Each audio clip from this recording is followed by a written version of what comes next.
Do you all know in the first 50 years of the 20th century, Japan fought war with the United States, Russia, and China, which are much larger than Japan. Japan barely beat Russia, China won the battle and lost the war, and the United States unilaterally lost. Moreover, even though Japan adopted Western civilization in the latter half of the 19th century and modernized it, it has not been so long. Eastern countries other than Western countries could not be modernized and became colonies. Why was only Japan able to make such a development? There may be various reasons. You may find out the reason by following the history of Japan and the thoughts and lifestyles of Japanese people in the past. This video introduces Japanese history, people, incidents, and customs. First, let's take a look at the evaluations of old Japanese people from overseas. China and Japan have been interacting with each other for a long time, but from the perspective of China, Japan is a barbaric country in the East, and it was not the subject of detailed research, and it was not noticed until the Qing era. Between Westerners and Japanese dates back to the 15th century. Francis Xavier of the Jesuits, who traveled from Spain to Japan and conducted missionary work, said of the Japanese, "The people of this country are the best human beings ever discovered, and no one of the heathens will be better than the Japanese. They are generally good and very honorable." Townsend Harris, who arrived in Japan as the U.S. Consulate General in the 19th century, wrote in his diary when he saw a Japanese who came to see him while traveling to Edo, "They are all well-fed, well-dressed and happy. At first glance, there are neither rich nor poor. This is probably the true happiness of the people. I sometimes wonder if opening Japan and having foreign influences really makes these people happy. I find the golden age of modesty and honesty in Japan more than in any other country. The security of life and property, the Spartanness and satisfaction of the general public seem to be the prominent figure of Japan today." Westerners who came to Japan in this way had a good impression of the Japanese. What I would like to emphasize here is the high level of Japanese education that has continued from ancient times to the present. I think one of the reasons for the development of Japan is the high level of education. I would like to introduce two episodes. Matchlocks were introduced from Portugal in the 16th century. The place is Tanegashima, a fairly rural southern island. Japan at the time was devoted to battle during the Warring States period. Tokidoki Tanegashima, the lord of the island, bought 2 matchlock guns from the Portuguese at a high price, handed one to the blacksmith on the island, and ordered it to be duplicated. It is worth noting here that a rural blacksmith, who was not at the forefront of Japan at the time, could duplicate the matchlock he saw for the first time. You can see the high level of Japanese technology at that time.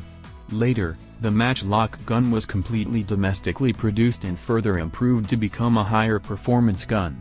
At the end of the 16th century, it owned 500,000 matchlock guns, making it the largest matchlock country in the world at that time. In 1854, Admiral Perry of the United States, who signed the Convention of Kanagawa, was anchored off the coast of Shimoda. An even smaller boat approached the admiral's ship, and 2 samurai begged to be taken to America. One of them is Shoin Yoshida. He was the one who educated many of the samurai who later succeeded in the revolution and established the Meiji government. He said, "Japan is now behind in technology and civilization compared to Europe and the United States, and is being despised by Western countries. In order for Japan to revive, it must know Western civilization. That is why I want to go to the United States." Perry declined the offer, but later wrote, "The case was really interesting as it showed the fierce desire for knowledge of the 2 educated Japanese who refused to ignore the strict laws of the country and risk death in order to increase their knowledge. The Japanese are undoubtedly an inquisitive nation and will welcome the opportunity to develop their moral and intellectual abilities. Looking at this Japanese tendency, what a potential the future of this interesting country is, and, in addition, how promising it is." Finally, I would like to take up my favorite story about education. It's a story called Komei Hyopio. In 1868, the Boshin War broke out between the forces of the Choshu and Satsuma domains and the domain that supported the Edo shogunate, and the Edo shogunate was defeated and the Meiji government was born. The Nagaoka domain, which helped the Edo shogunate in this war, was in dire straits due to a significant reduction in territory. The Nagaoka domain lost 60% of its income and was in financial difficulty, and the domain men were in a state of struggling with the food of the day. For this reason, the Minyama domain, who could not see the plight, gave him 100 bales of rice. The people of the Nagaoka clan were pleased that they could eat this, but Torasburo Kobayashi, the deputy governor of the clan, sold the donated rice to fund the construction of the school. The angry clan people approached Kobayashi, and Kobayashi said, "What remains just by eating rice? It is up to people to make the country happen, to relax, to make the city prosper, and to make it decline. This 100 bales are now just 100 bales, but if people grow up, there are immeasurable whether they will become 10,000 bales or 1 million bales in later years." Later from the school built in this way, Isoroku Yamamoto, who became the commander-in-chief of the Combined Fleet in World War II and commanded the attack on Pearl Harbor, graduated. It is thought that the power that has supported Japan is largely due to education.